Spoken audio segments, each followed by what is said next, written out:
At 0140 on the night of August 25th, air raid sirens roll across Nizhny Novgorod Oblast, and 800 kilometers from the Ukrainian border, a refinery that pumps out 11% of every liter of gasoline in Russia is about to lose the fight it has already lost 7 times before. Within the hour, the sky over Kostovo turns orange, Lukoil's flagship processing unit is burning, and somewhere over the Volga, a handful of aircraft worth less than a used car each are already turning for home. This is the story of how Ukraine keeps beating a nuclear power to a fuel pump using plywood, a lawnmower engine, and a camera that costs less than a smartphone. The target tonight is the Lukoil Nizhny Novgorod plant, known locally as NORSI. Sitting 15 kilometers outside the city of Nizhny Novgorod, it processes roughly 17 million tons of crude oil a year, refines it to a depth of nearly 78%, and turns a meaningful share of it into the aviation fuel, diesel, and bitumen that keep Russian military logistics moving. On paper, this is one of the best defended industrial sites east of Moscow, sitting inside layered air defense coverage wrapped in electronic warfare and shielded by 800 kilometers of Russian airspace that no NATO aircraft has ever had to cross. Tonight, none of that geography matters, because the machines coming for it were never designed to be stopped by distance. They were designed to outweight it. The aircraft flying this mission is almost certainly a Firepoint FP-1, Ukraine's workhorse deep strike drone, and if it isn't the FP-1, it's a close cousin from the same production line, the Antonov-designed N-196 Lyutyi.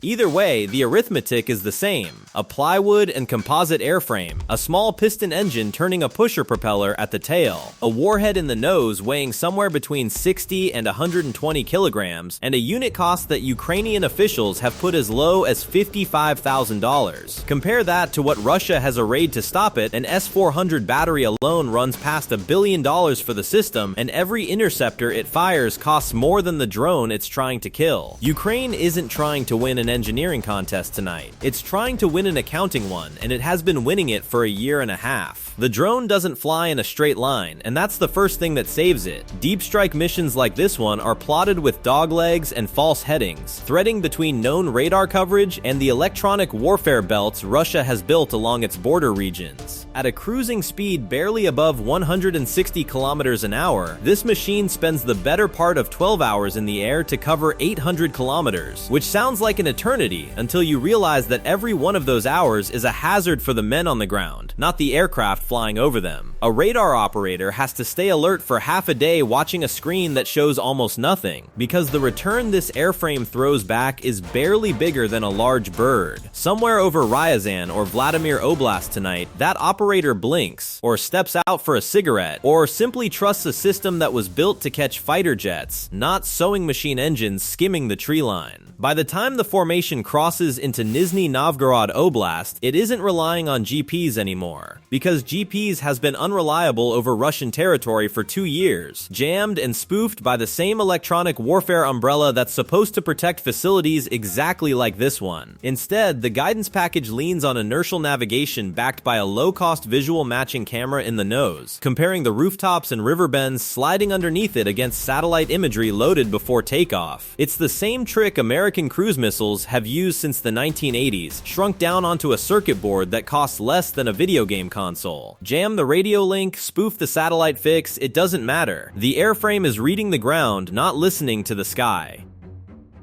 Somewhere along the approach, a coastal-style surveillance post catches a flicker on its scope and loses it again a second later, the way these crews have been losing these tracks for a year and a half. The manuals these operators trained on were written for a different war, one where anything worth shooting moved at Mach 2 and threw back a return the size of a delivery van. What crosses their screens tonight throws back a return closer to a seagull, skimming at treetop height, and the filter built to keep birds and highway traffic off the display quietly erases it before a human ever has to make a decision. Nobody in that trailer failed tonight. The equipment did exactly what it was built to do. And that is precisely the problem Ukraine has been exploiting since the first Lyutyi crossed the border in early 2024. Ukraine's own general staff has logged well over 100 of these deep strike missions in a single month this summer, more than double the rate from February, and roughly 60% of them are flown by exactly this family of low-cost airframes rather than the far more expensive cruise cruise missiles Kyiv is still building in smaller numbers. The math behind that ratio is brutally simple. A single FP-1 costs less than the fuel bill for one sortie of a manned strike aircraft. Losing 3 of them to Russian air defense on a bad night still costs less than a single S-400 interceptor, and Ukraine can build them faster than Russia can repair a hydro treatment unit. This is not an air war being fought for air superiority. It's an economic siege being fought with drones that are quite literally treated as disposable.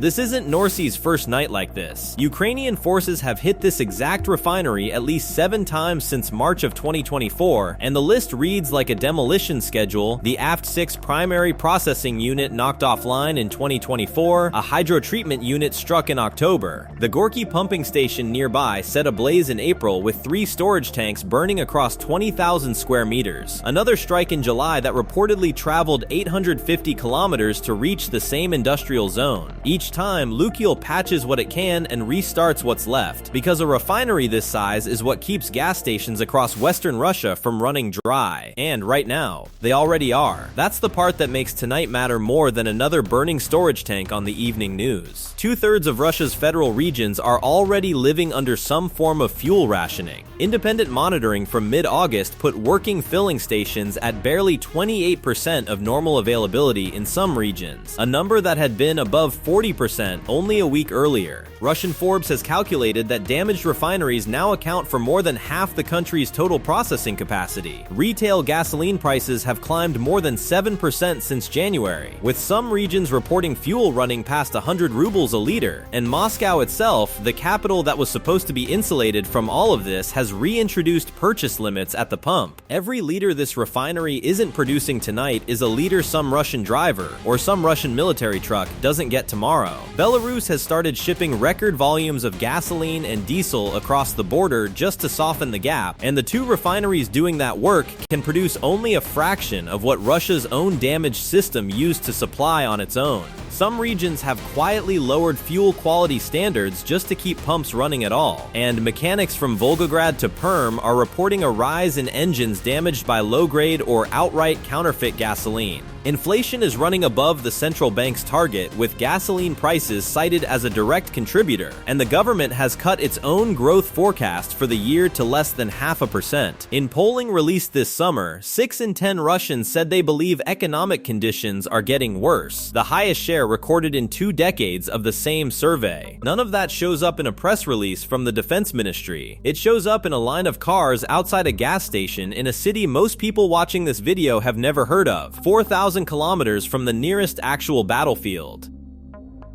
Back over Kostovo, the intercept problem Russian air defense faces isn't a shortage of firepower, it's a mismatch of tools. The layered systems built to guard this stretch of the Volga were designed around Cold War threats: fast, high-flying aircraft and ballistic missiles with predictable signatures. What's coming at them tonight cruises low, slow, and quiet, throwing back a radar return that most fire control systems are built to filter out as clutter, the same way a bird or a truck on a nearby highway gets filtered out so an operator's screen doesn't flood with false alarms. Proximity-fused missiles built to shred a fighter jet from 30 meters away often detonate too early or too late against something this small and this close to the ground, because the fuse is listening for an echo the size of an aircraft, and a 60-kilogram warhead riding on a 2-meter wingspan barely registers. Point defense systems like the Pantsir have a fighting chance at close range, but only if they're cued in time, and a machine that spent 12 hours crossing 800 kilometers of Russian airspace without triggering a single confirmed intercept has already answered that question for tonight. By the early hours, satellite fire monitoring data and residents' own phone footage confirm what Ukraine's general staff announces a few hours later: a direct hit on the NORSI refining complex, a second strike reported on the Yaroslavl 3 oil pumping station the same night, and a parallel drone attack on a Wildberries logistics hub in neighboring Tambov Oblast that sets a fire spreading over more than 100,000 square meters. Nizhny Novgorod's airport activates its emergency air defense protocol and grounds flights for hours. None of the aircraft involved in tonight's strike need to survive the return flight to make the mission a success. The moment the warhead detonates, the economics have already flipped in Ukraine's favor, even if Russia manages to shoot down half the formation. The exchange ratio is a rounding error compared to what a single strike costs the refinery in downtime and repair. What burns at Kostovo tonight isn't just a processing unit. It's a piece of the arithmetic Vladimir Putin has been trying to avoid discussing in public for months. The one where a $55,000 aircraft made of plywood keeps outrunning $1 billion